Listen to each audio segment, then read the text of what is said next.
आता खूप जणींना प्रश्न असतात, की आरीवर्कच्या ब्लाऊजला आपण इस्त्री करायची की नाही करायची?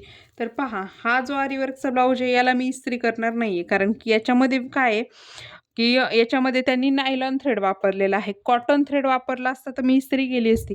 पण नायलॉन थ्रेड वापरलेला आहे आणि वर्कचा भाग जो आहे ना, तर तो पहा हा पूर्ण वर्कचा भाग आहे. पाठीमागं पण सगळं वर्क आहे. स्लीव्हज पण पूर्ण भरलेली आहे.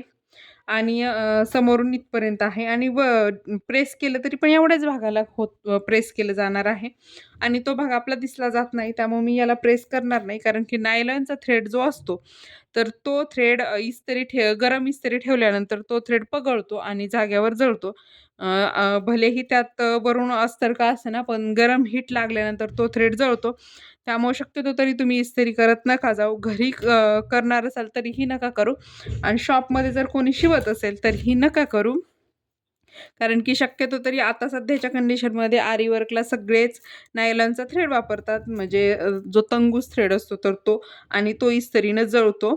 बाकी तुम्हाला हा ब्लाऊज कसा शिवला हे पाहायचं असेल, तर नक्कीच आपल्या चॅनलवरती पाहू शकता. थँक